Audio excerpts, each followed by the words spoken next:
इस किताब को खत्म करने में मुझे 3 महीने लग गए और जब मैं आखिरी सफ़े पर पहुंचा तो मुझे रियलाइज हुआ कि बहुत बड़ी गलती हो गई। ये किताब मुझे नहीं पढ़नी चाहिए थी। मैंने एक बहुत अजीज दोस्त की स्ट्रॉन्ग रिकमेंडेशन पर इस किताब को स्टार्ट किया। पहले कुछ चैप्टर्स में ही मुझे ये रियलाइज हो चुका था कि ये किताब मेरे लिए नहीं है, लेकिन मैं हिम्मत नहीं जुटा पाया इस किताब को गिव अप करने के लिए। उसकी 2 वजूहत है। नंबर 1, मैं उस दोस्त के सामने गिल्टी नहीं फील करना चाहता था कि उसने जो किताब रिकमेंड की, जिसकी उसने बहुत तारीफें की, वो मैंने स्टार्ट की लेकिन वो मुझे अच्छी नहीं लगी। दूसरी, मैं इस चीज को एक अच्छी रीडिंग हैबिट नहीं समझता था कि आप कोई किताब शुरू करें और उसको खत्म न कर सकें। नतीजा ये निकला कि मैं 3 महीने तक इस किताब को रेंग कर पढ़ता रहा क्योंकि एक बहुत लेंथी किताब थी और एट द एंड मेरे जो रीडिंग गोल्स थे उस साल के, वो मैं उनको अचीव नहीं कर सका। आप, मैं और हम सब कभी न कभी ऐसी सूरत-हाल से राज़ में गुजरे होंगे जहां पर हम ऐसी किताब को स्टार्ट कर लेते हैं जो कि बहुत लेंथी और टाइम कंज्यूमिंग होती है। वो किताब हमें पसंद भी नहीं होती लेकिन हम उसको एट द एंड खत्म जरूर करते हैं क्योंकि लोग क्या कहेंगे, जिस दोस्त ने रिकमेंड की थी वो क्या कहेगा, और एट नेक्स्ट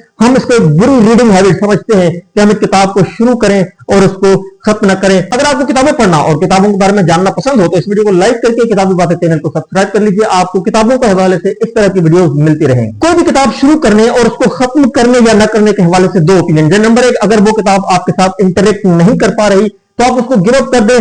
नंबर 2, जो किताब आप शुरू करें उसको हर सूरत खत्म लाजमी करें। बिल गेट्स जो कि एक एविड रीडर है, उनका यह मानना है कि वो अपने आप को कभी भी कन्विंस नहीं कर पाता है किसी भी किताब को एट द मिडिल छोड़ने के लिए। उन्होंने ये टेक्निक अपना रखी है कि वो अपने आप को उसी किताब को पिक करने के लिए मजबूर करते हैं जो कि वर्थ रीडिंग हो और उनको लगता हो कि वो एंड तक पढ़ सकते हैं। इट मींस कि वो अपने किताबों की चॉइसेस में बहुत सिलेक्टिव हैं और बहुत सोच समझकर कोई किताब शुरू करते हैं। उनके बरक्स one of my favourite author Ryan Holiday का यह मानना है कि देखो, दुनिया में हर साल 2.2 मिलियन बुक्स शाया हो रही हैं। किताबों की हर तरफ भरमार है। लिहाजा इंफॉर्मेशन के इस दौर में आपको कौन सी किताबें पढ़नी चाहिए, इससे ज्यादा जरूरी बात यह है कि आपको यह पता होना चाहिए कि कौन सी किताब आपको नहीं पढ़नी चाहिए। रायन हॉलिडे का यह मानना है कि बुक रीडिंग एक कन्वर्सेशन की मानंद है। जब आप किताब पढ़ रहे होते हैं तो आप उस किताब के साथ मुकालमा कर रहे होते हैं, बातचीत कर रहे होते हैं, लेकिन जो किताब आपको अच्छी नहीं लगती, जो किताब आपको पसंद नहीं होती, वो किताब आपके साथ इंटरेक्ट करना बंद कर देती है, आपसे गुफ्तगू करना छोड़ देती है। जब कोई किताब आपके साथ डिस्कशन करना बंद कर दे, आपको इंफॉर्मेशन कम्युनिकेट करना बंद कर दे,